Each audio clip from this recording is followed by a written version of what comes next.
فاتحہ۔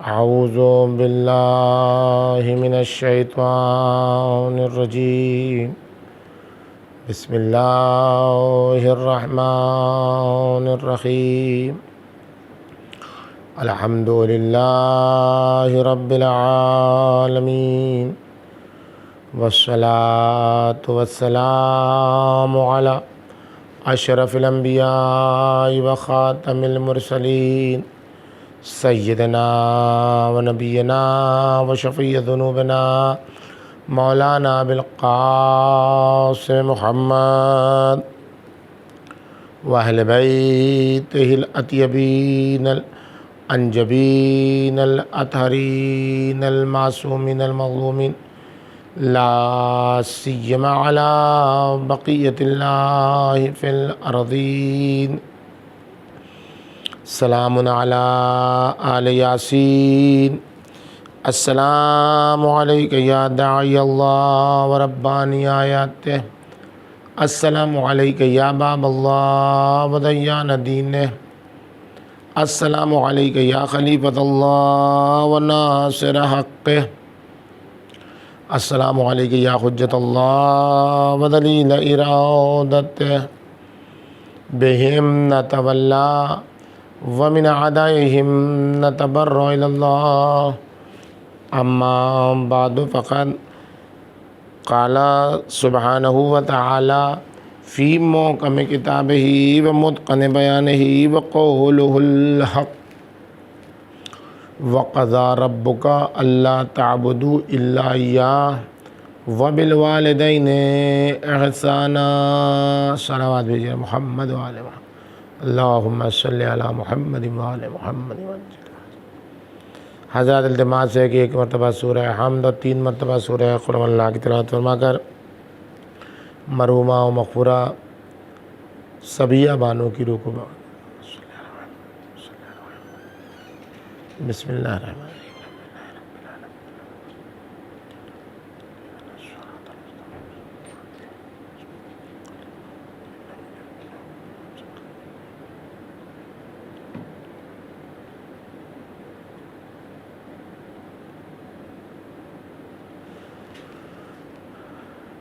بزرگان محترم، عزیزان گرامی،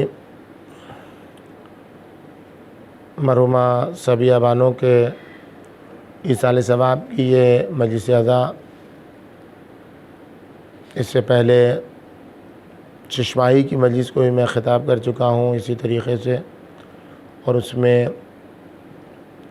صبیہ کے عنوان پر اور صبح کے عنوان پر گفتگو کی گئی تھی۔ آج بھی اسی گفتگو کو آگے بڑھاتے ہوئے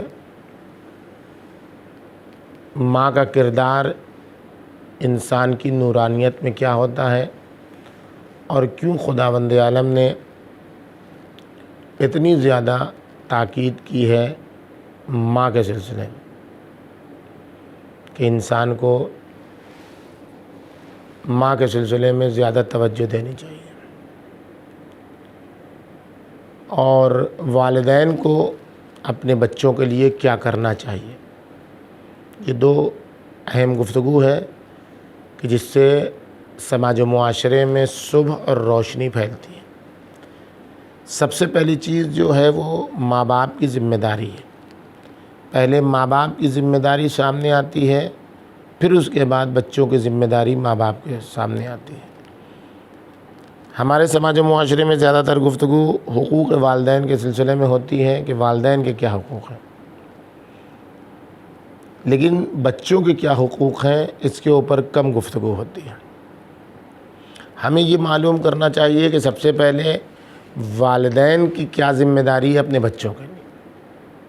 3 اہم ذمہ داری معصومین نے بیان کی ہے جو والدین کی ہیں،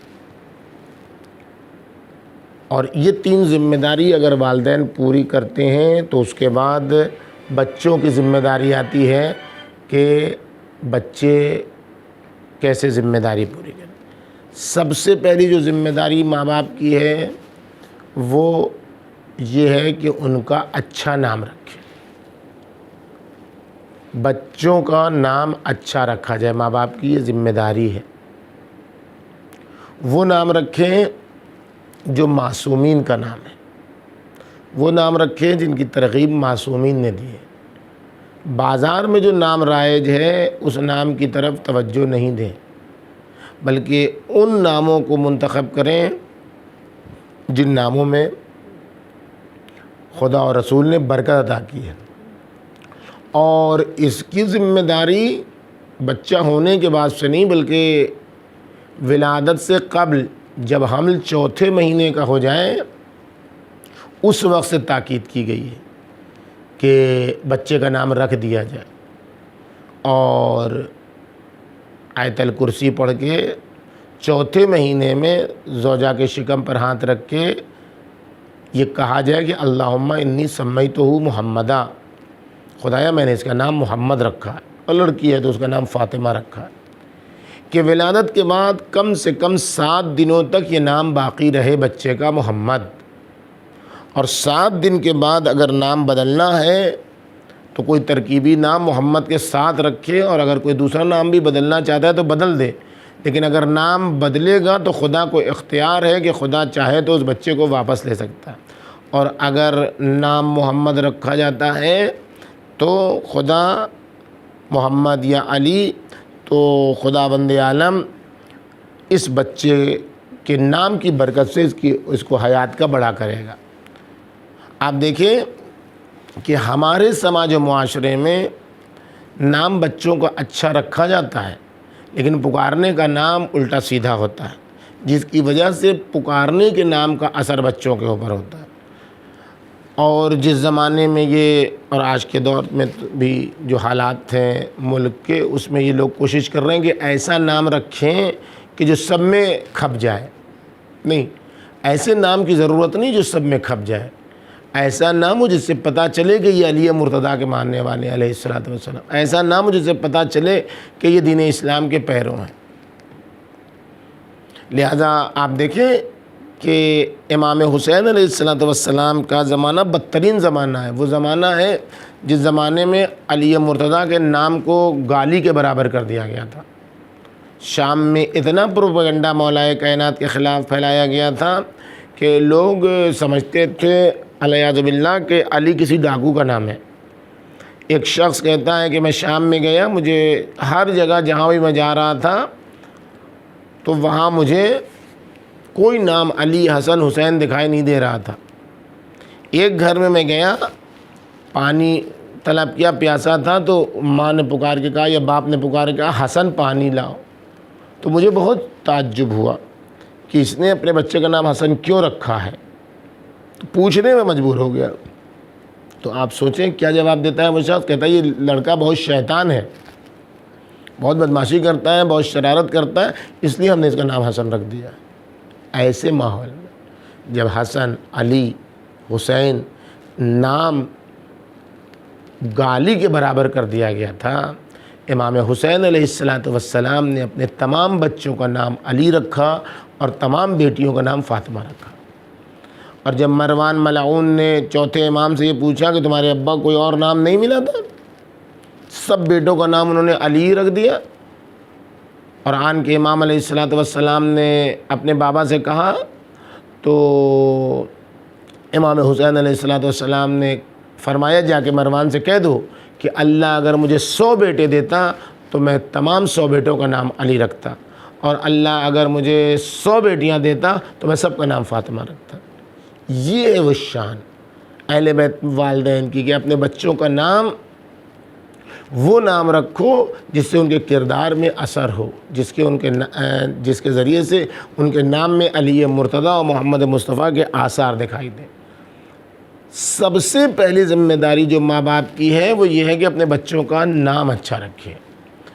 دوسری سب سے اہم ذمہ داری جو والدین کی اپنے بچوں کے لیے ولادت کے بعد وہ یہ ہے کہ ان کو قرآن کی تعلیم دیں۔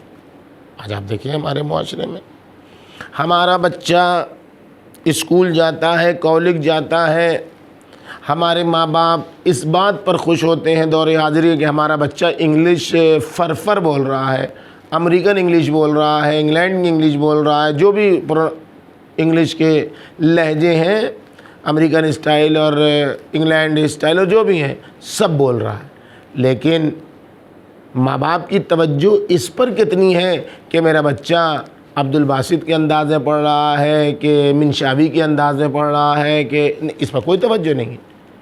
قرآن کو کس لہجے میں پڑھا جائے؟ ایک ماہ رمضان میں قرآن پڑھنا مشکل ہو جاتا ہے۔ ایک بچہ، جوان بچہ ہمارا قرآن پڑھتا ہے تو 2.5 گھنٹے میں ایک پارہ ختم ہو رہا ہے اس کا، ایسے پڑھ رہا ہے جیسے کسی کو پتھر مار رہا ہے۔ اور جبکہ امام جعفر صادق علیہ السلام فرماتے ہیں کہ اگر کوئی من قرأ القرآن وہو شاب مومن، اگر کوئی شخص، کوئی بچہ، کوئی جوان جوانی کے عالم میں قرآن مجید سے عشق ہو جائے اس سے، اور قرآن مجید سے وہ رابطہ برقرار کر لے اور قرآن کو قرآن کے انداز میں پڑھے، ترتیل کے انداز میں پڑھے، تجوید کے انداز میں پڑھے، تحقیق کے انداز میں پڑھے، تو قرآن اس کے گوشت و پوست اور اس کے خون میں سرایت کر جاتا ہے، یعنی اس کے لہو میں قرآن دوڑنے لگتا ہے۔ اور جب اس کے لہو میں قرآن دوڑنے لگتا ہے تو وہ قیامت کے دن جب اس کا حشر و نشر ہوگا تو مع سفرۃ الکرام، تو وہ انبیاء کے ساتھ، جناب ابراہیم کے ساتھ، جناب موسیٰ کے ساتھ، پیغمبر اکرم کے ساتھ ہوگا۔ وہ قیامت کے دن امیر المومنین کے ساتھ ہوگا، اگر خاتون ہوگی تو وہ جناب سیدہ کے ساتھ ہوگی۔ اور یہ قرآن حجیزاً عنہ جہنم جانے سے روکے گا۔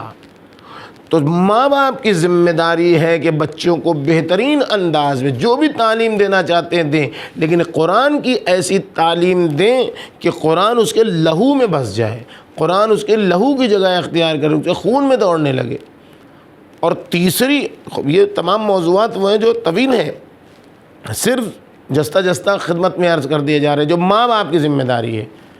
تیسرا اہم کام جو ماں باپ کے لیے معصومین نے ذمہ داری قرار دی ہے، ان یحسن ادبہ، ماں باپ بچے کو اچھا ادب سکھائیں، بزم میں بیٹھنے کا سلیقہ سکھائیں، دسترخوان پر بیٹھنے کا سلیقہ سکھائیں، بات کرنے کا سلیقہ سکھائیں، بڑے چھوٹے کا احترام اور محبت کا سلیقہ سکھائیں، یعنی ایسے سکھائیں کہ بچہ ایک بزم میں بیٹھے تو اسلام کا نمائندہ بنے، اہل بیت اطہار کا نمائندہ بنے، امام زمان کا نمائندہ بنے، اس کے کردار سے سماج میں اس کے انداز سے پتہ چلے کہ وہ کسی کا انتظار کر رہا ہے۔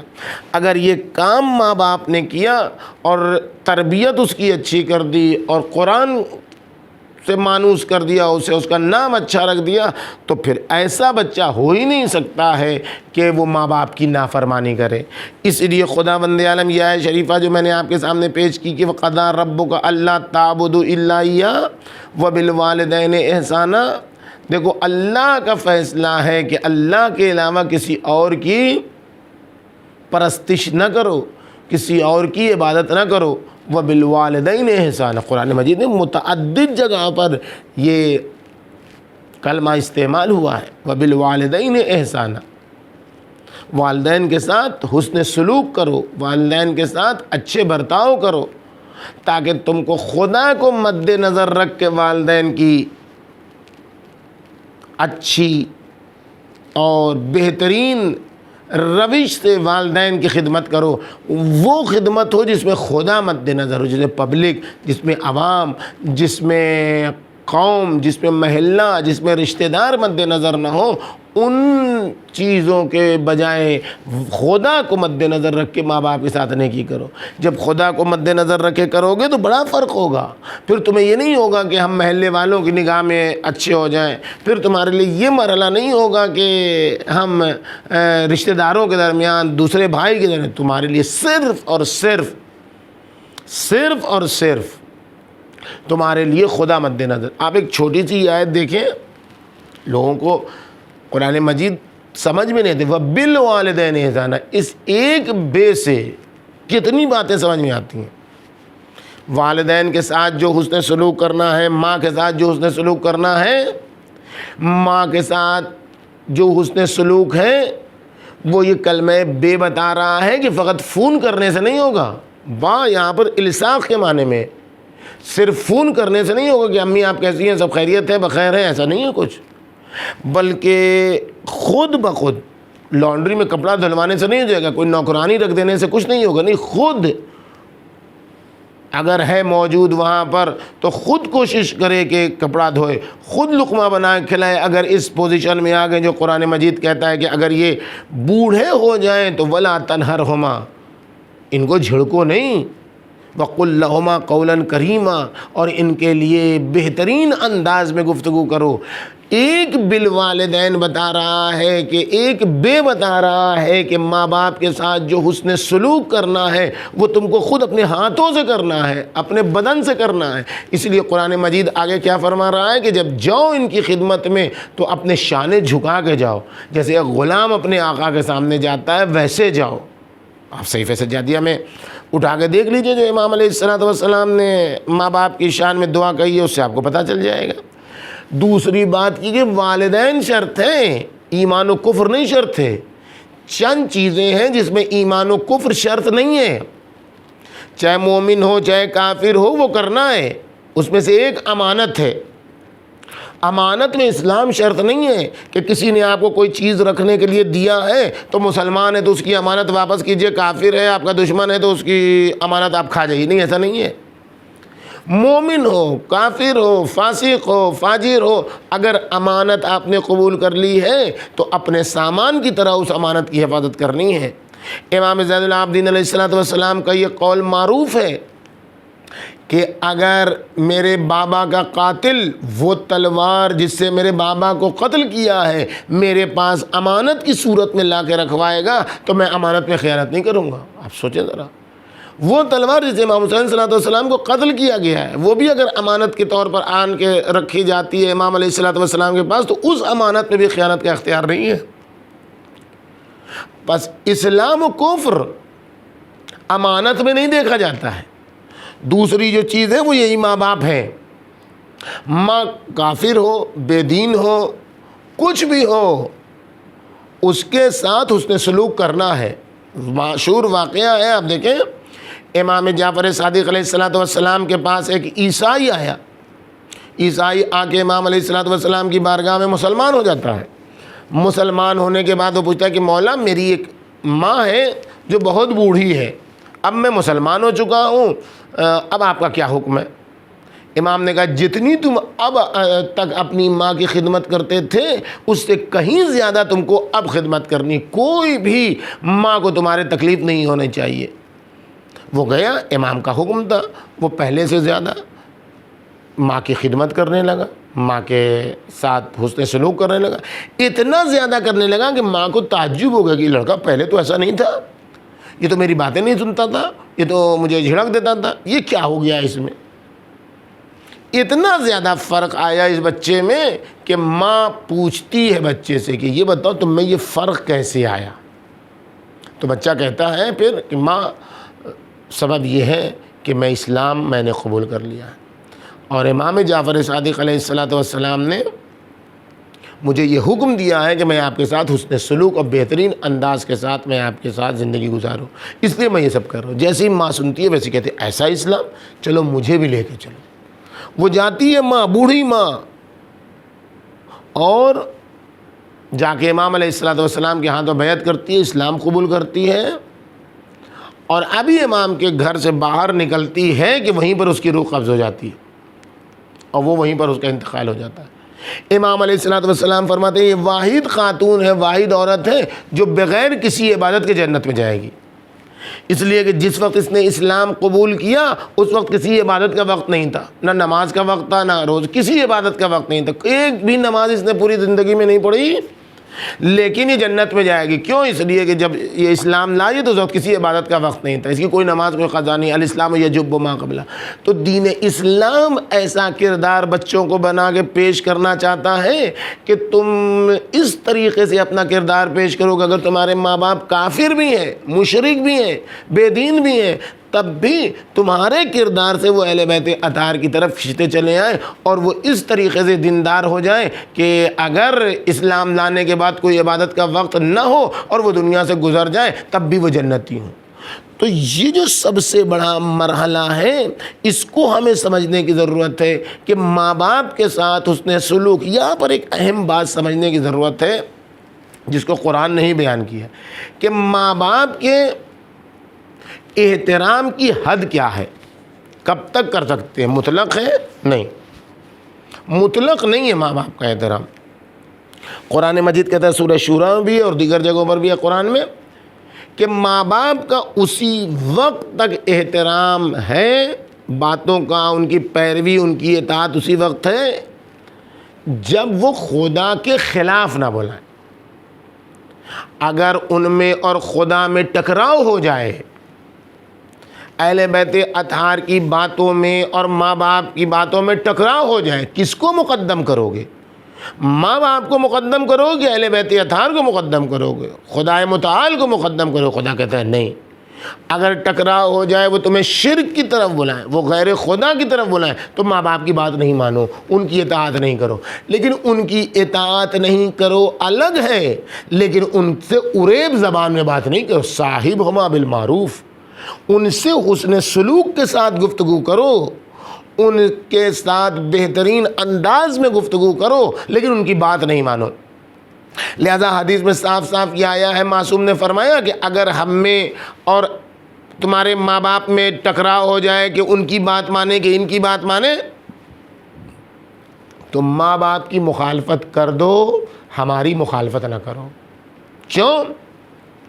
اس لیے کہ اگر ماں باپ کو راضی کر لیا اور ہم کو ناراض کر دیا تو کل قیامت میں تمہارے پاس پھر کوئی راضی کرنے والا نہیں ہوگا، پھر قیامت کے تم تحت دامہ ہوگے۔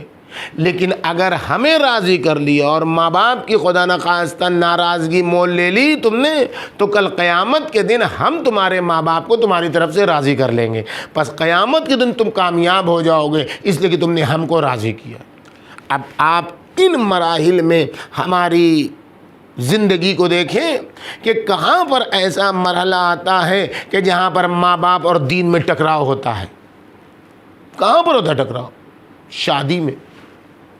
شادی میں ماں باپ اور دین میں ٹکراؤ ہوتا ہے۔ ماں باپ چاہتے ہیں، چونکہ ماں باپ یہ سمجھ کہتے ہیں کہ شادی ایک ہی بار تو ہو رہی ہے، بار بار تو ہم اپنے بچے کی شادی کر نہیں رہے، اس لیے ہمیں اختیار ہے اپنے بچوں کے سلسلے میں اپنے ارمان نکالنے کا، اور ارمان نکالنے میں پھر بے دینی آ جاتی ہے۔ جو سماج کہتا ہے وہ ہوتا ہے، جو سماج چاہتا ہے وہ ہوتا ہے۔ شادی میں قضائی حال خریدے لیے جاتے ہیں، قضائی چیزیں ہوتی ہیں، قضائی اسراف ہوتا ہے، 500 قسم کی چیزیں ہوتی ہیں، 500 قسم کے لوازمات ہوتے ہیں، ان سب چیزوں کو انجام دیا جاتا ہے، سہرے سے لے کے جو کچھ بھی ہوتا ہے وہ سب ساری دنیا جانتی ہے۔ یہاں پر جوان کو خدا اور ماں باپ میں، اہل بیت اور ماں باپ میں ٹکراؤ ہے، یہاں پر جوان کو مستعد ہونا پڑے گا۔ یہاں پر جوان کو کہنا ہوگا کہ ہم فلاں جگہ یہ کام نہیں کریں گے، ہم فلاں یہ کام نہیں کریں گے، یہ نہیں۔ کیوں؟ اس لیے کہ اگر شادی ہی ناراضگی سے شروع ہوئی، جس کو قرآن مجید کہہ رہا ہے یہ سکون کا ذریعہ ہے، اگر وہ شادی حرام سے شروع ہوئی تو پھر سکون ختم ہو جائے گا، پھر مودت ختم ہو۔ آج یہ شادیوں کے تانے بانے کیوں بگڑتے ہیں؟ شادیوں کے تانے بانے اسی لیے بگڑتے ہیں کہ قرآن نے جو شادی کا اصول بتایا ہے اس کے مطابق شادی نہیں ہو رہی ہے۔ اور اس میں کون شامل ہے؟ اس میں ماں باپ شامل ہے، اور یہ ماں باپ کی اطاعت کرنے والے بچے شامل ہیں۔ جب ماں باپ سے اور خدا سے اور معصومین سے ٹکراؤ ہو تو معصومین کو راضی کر لو، وہ قضائی پیسے کا اور جو ہزاروں کے سہرے ہیں اس سے مقابلہ کرو، وہ جو حال قضائی ہے اس سے مقابلہ، بہت ساری چیزیں ہیں۔ یہ ایک دو مثال میں نے بیان کر دی۔ پس ماں باپ کو راضی کرنا اس وقت ہے جب ماں باپ کی بات خدا سے قریب کر رہی ہو۔ اگر ماں باپ کی بات خدا سے دور کر رہی ہو تو خدا کو مقدم کرو، اہل بیت اطہار کو مقدم کرو جو خدا کے راستے تک پہنچانے والے ہیں، اور ان کو اگر تم مقدم کرو گے تو خود بخود جو ہے وہ اللہ تمہارے ماں باپ کو تم سے راضی کر دے گا۔ دین اسلام ایسا دین ہے، ایک ماں کے ایصال ثواب کی مجلسیں آپ دیکھیں، کیوں ماں کا حق ادا نہیں ہو سکتا؟ سوال ہے نا، کیوں نہیں حق؟ ہم ساری خدمت کرتے ہیں ماں باپ کی، کیوں نہیں حق ادا ہو سکتا ہے؟ اس کا راز ہے۔ راز یہ ہے کہ ایک شخص آیا پیغمبر اکرم کے پاس اور آن کے اس نے کہا، نبی اللہ، میری ماں بہت بوڑھی ہے، میں اس کو لقمہ بنا کے کھلاتا ہوں، میں اس کو کھانا کے بعد اس کا منہ پوچھتا ہوں، اس کو پانی پلاتا ہوں، اس کو اٹھا کے لے جاتا ہوں، اس کے کپڑے دھوتا ہوں، کیا میں نے اپنی ماں کا حق ادا کر دیا؟ پیغمبر اکرم نے اس کو بھیج دیا اور کہا جاؤ جا کے پھر خدمت کرو۔ وہ پھر کچھ دنوں کے بعد چلا آیا، پھر یہی سوالات لے کے آ گیا، پھر پیغمبر اکرم نے اس کو واپس کر دیا۔ تیسری بار بھی وہ چلا آیا۔ تیسری بار جب وہ آیا تو اب پیغمبر اکرم نے اس سے پوچھا کہ یہ بتاؤ کہ تم یہ خدمت کیوں انجام دے رہے ہو؟ تو اس نے کہا، پیغمبر اکرم بات واضح، میری ماں بوڑھی ہو چکی ہے، نہ معلوم کب اس کی سانس اکھڑ جائے، کب وہ دنیا سے گزر جائے، نہ معلوم اسے کب کیا ہو جائے، اس لیے میں خدمت کر لے رہا ہوں، میرے لیے بہترین موقع ہے خدمت کرنے کا، نہ معلوم کب یہ خدمت کا موقع ہمارے ہاتھ سے نکل جائے۔ بس جیسے ہی اس نے یہ کہا، ویسے ہی پیغمبر اکرم نے اسے روکا، کہا بھائی یہی فرق ہے، بھائی یہی فرق ہے، تم جو خدمت کر رہے ہو اس میں موت پوشیدہ ہے، لیکن جب تمہاری ماں تمہاری خدمت کر رہی تھی تو وہ یہ سوچ کے خدمت کر رہی تھی، یہ بچہ ہے، ابھی پروان چڑھے گا، اس کی ہڈیاں مضبوط ہوں گی، اس کا بدن مضبوط ہوگا، اس کی شادی ہوگی، اس کی زندگی بڑھے گی، اس کا کاروان حیات آگے بڑھے گا، یہ سوچ کے کر رہی تھی۔ تمہارا بس فرق یہی ہے کہ تمہاری خدمت میں موت پوشیدہ ہے، تمہاری ماں کی خدمت میں زندگی پوشیدہ تھی۔ بس تمہاری ماں نے جو بچپن میں تمہیں تمہارے گیلے بستر سے سوکھے بستر کی طرف منتقل کر دیا ہے اس کا بھی تم نے ابھی حق ادا نہیں کیا ہے، جاؤ اور جا کے خدمت کرو۔ یہ وہ دین اسلام کا پیغام ہے، یہ وہ اہل بیت اطہار کی روش اور طریقہ کار ہے کہ جس کی وجہ سے دین اسلام اس طریقے سے ماں باپ کے ساتھ حسن سلوک کا طریقہ بتاتا ہے۔ اور یہ وہ ماں باپ ہیں جو جسم و جسمانیات کے ماں باپ ہیں، جسم و جسمانیات کے ماں باپ کے لیے خداوند عالم اس طریقے سے بیان فرماتا ہے اور کہتا ہے کہ آق کے والدین، جو ماں باپ جس سے ناراض ہوں گے وہ کبھی جنت کی خوشبو بھی نہیں سونگھ پائے گا، اس لیے کہ جنت کی خوشبو 500 میل کے فاصلے سے محسوس ہوتی ہے۔ اب میل دنیا کی ہے یا آخرت کی، یہ الگ بحث ہے۔ 500 میل کے فاصلے سے جنت کی خوشبو نہیں سونگھ پائے، کتنا دور ہوگا وہ جنت سے؟ یہ کس کے لیے؟ جسم و جسمانیات والے۔ اور مولا کائنات کیا فرماتے ہیں؟ آخری وقت جب جسم و جسمانیات کے ماں باپ کی یہ اہمیت ہے تو جو روحانیت کے ماں باپ ہیں، جو خدا تک پہنچانے والے ماں باپ ہیں، آخری وقت ہے، آخری وقت ہے۔ امیر المومنین کا اسبغ ابن نباتہ آتے ہیں، ہاتھ پکڑتے ہیں مولا کائنات اور کہتے ہیں اسبق اسی طریقے سے آخری لمحات میں رسول خدا نے میرے ہاتھ پکڑے تھے اور کہا تھا، یا علی جا کے کہو کہ جو ماں باپ کو، جو اجیر کو، مزدور کو اس کا حق نہ دے، اس پر خدا کی لعنت ہے۔ ہم دیکھیں گے کتنی اہم بحث ہے۔ ہمارے یہاں لوگ نماز پڑھ رہے ہیں، روزہ رکھ رہے ہیں، حج بجا رہے ہیں، سب کچھ کر رہے ہیں، لیکن جو ان کے گھر میں کام کرنے والا ہے اس کا حق مار لے رہے ہیں، مزدور کا حق مار لے رہے ہیں، نوکر کا حق مار لے رہے ہیں، اور اس میں خوش بھی ہے کہ ہم نے اتنا اس کو کم دیا۔ نہیں، جو اجیر کا، جو مزدور کا، جس کو آپ نے کام پر رکھا ہے، چاہے کسی قسم کا بھی ہو، اگر اس کا حق مارا تو خدا کی لعنت ہے۔ جاؤ علی جا کے کہو کہ جس نے اجیر کا حق مارا اس پر خدا کی لعنت ہے۔ پھر فرمایا علی جا کے کہو کہ جو ماں باپ کا نافرمان ہے اس پر خدا کی لعنت ہے، آق کے والدین پر خدا کی لعنت ہے۔ پیغمبر اکرم سے کی یہ بات جا کے امیر المومنین نے لوگوں تک پہنچائی اور پھر کہا، یا علی، اس امت کے اجیر ہم ہیں اور تم ہیں، جس نے بھی ہمارا اور تمہارا حق نہیں دیا اس پر خدا کی لعنت ہے۔ قل لا اسألکم علیہ اجرا الا المودۃ فی القربى۔ اے علی، انا وعلی ابا هذه الامہ، میں اور تم اس امت کے باپ ہیں، جس نے بھی ہماری نافرمانی کی، جس نے بھی تمہاری نافرمانی کی اس پر خدا کی لعنت ہے۔ تو اس کا مطلب یہ ہوا کہ جب جسمانی ماں باپ کی اتنی اہمیت ہے، تو روحانی ماں باپ جو علی مرتضیٰ اور پیغمبر اکرم ہیں، ان دونوں کی نافرمانی جو آخرت کو خراب کرے گی، جو قیامت کے دن جہنم میں جانے کا سبب ہوگی، کتنا بڑا گناہ ہے۔ اسی لیے کہا گیا ہے کہ ماں باپ کو راضی رکھو، اہل بیت اطہار راضی ہو جائیں گے۔ اور وہ اس صورت میں اگر ماں باپ کی ناراضگی ہوتی ہے، اہل بیت راضی ہو جاتے ہیں، تو اہل بیت اطہار کو راضی کر لو۔ کتنا خوش نصیب ہے وہ انسان جو اپنے ماں باپ کا احترام کرتا ہے، اور کتنے نیک کردار ہے وہ بچے جنہوں نے اپنی ماں کے ایصال ثواب کی مجلس کی ہے۔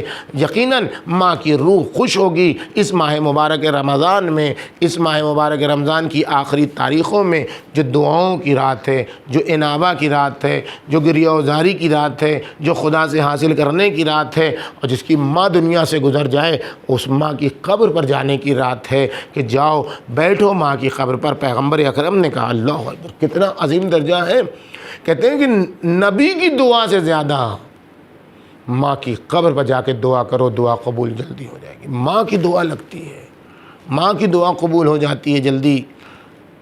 آپ ذرا سوچیں کتنی عظیم ذات ہے ماں کی ذات، کہ پیغمبر اکرم کہتے ہیں کہ اگر ماں زندہ نہیں ہے تو اس کی قبر پر جا کے دعا کرو، جاؤ بیٹھو ماں کی قبر پر، وہاں بیٹھ کے دعا کرو، بیٹھ کے قرآن پڑھو، اس لیے کہ اس کی روح وسیع ہو گئی ہے۔ قبر کو نہ بھولو ماں باپ کی، اگر اس لیے کہ ان کی جب روح وسیع، جب یہاں تم کو دعائیں دیتے تھے تو جب وہاں سے وہ تمہارے حق میں دعا کریں گے تو تمہاری بلائیں ٹلیں گی۔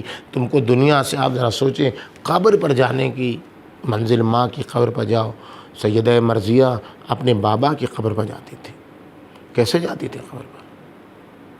کس طریقے سے حسن و حسین اپنی ماں کی قبر پر جاتے تھے؟ تاریخ دیکھیے آپ، بچہ کیسے جاتا ہے اپنی ماں کی قبر پر، کیسے جانا چاہیے ماں کی قبر پر بچے کو۔ تاریخ کیا کہتی ہے؟ جب امام حسین علیہ السلام رخصت ہونے لگے مدینے سے تو بار بار روضہ رسول پر جاتے تھے، بار بار پلٹ کے آتے تھے، آنسو بہاتے تھے، گریہ وزاری کرتے تھے، نالہ و شیون کرتے تھے۔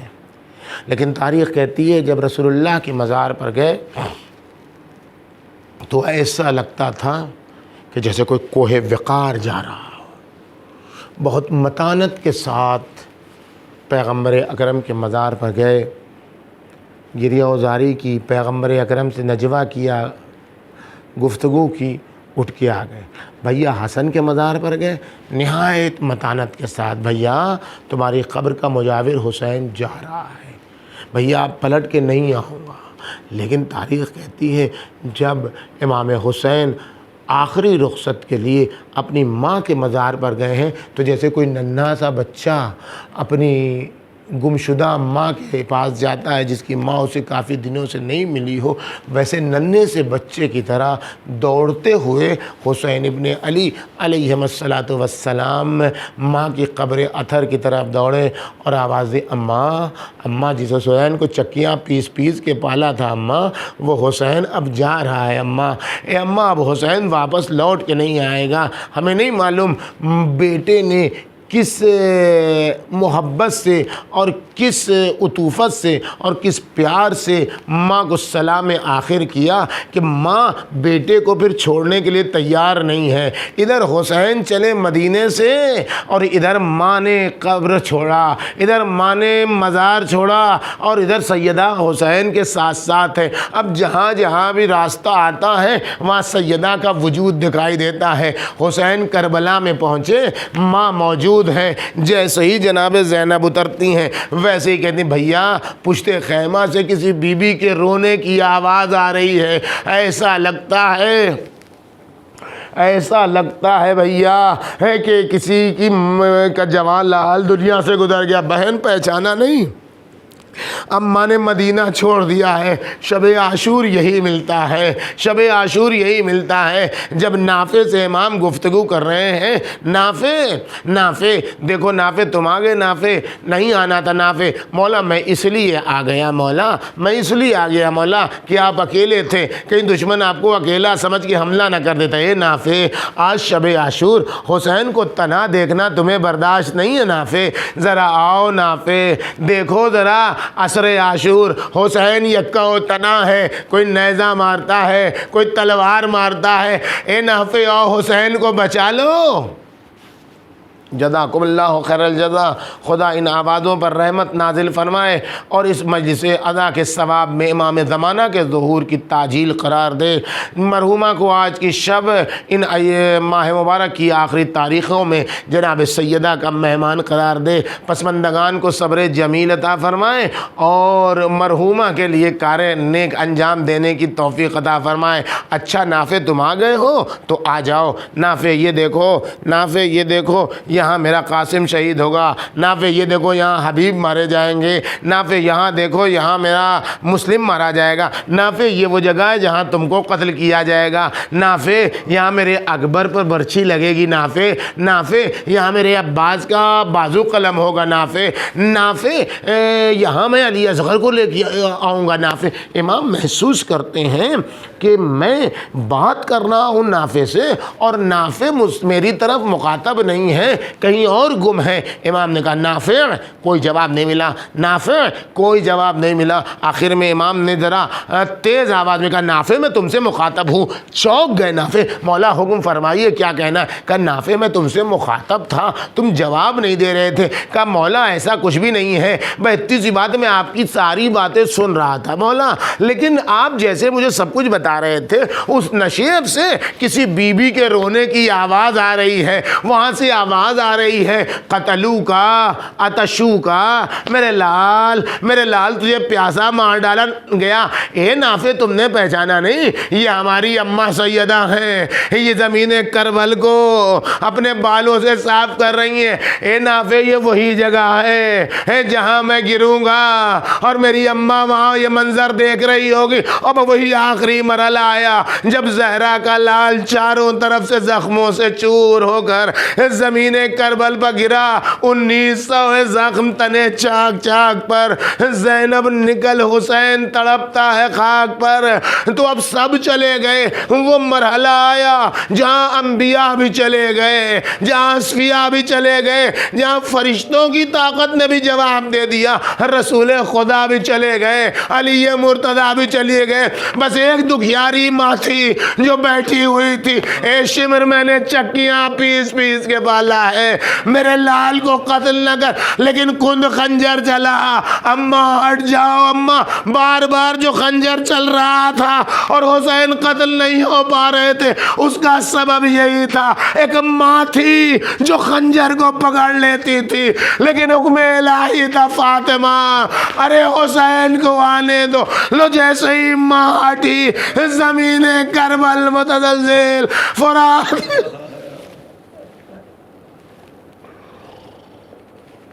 وَسَيَعْلَمُ الَّذِينَ ظَلَمُوا أَيَّ مُنقَلَبٍ يَنقَلِبُونَ إِنَّا لِلَّهِ وَإِنَّا إِلَيْهِ رَاجِعُونَ۔ ایک مرتبہ سورہ حمد اور 3 مرتبہ سورہ قل هو اللہ کی تلاوت فرما کر مرحومہ و مغفورہ صبیہ بانوں کی روح کو صلی اللہ محمد و آل محمد و عجل